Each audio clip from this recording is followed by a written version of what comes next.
So ayan guys, magandang araw. So ayan po si Botox at saka yung kanyang 3 kittens. So ayan guys, so kamumulat lang ng mata nila nung siguro kahapon yan. Kaya ilang araw na ba sila?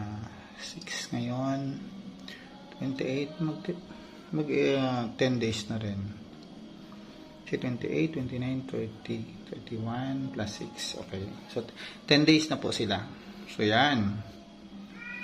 Yan ang lulusog nila kasi kailangan talaga ang pusa pag nanganak, alaga talaga ng kain ang mother kasi pag hindi, siyempre wala siyang maibigay na gatas.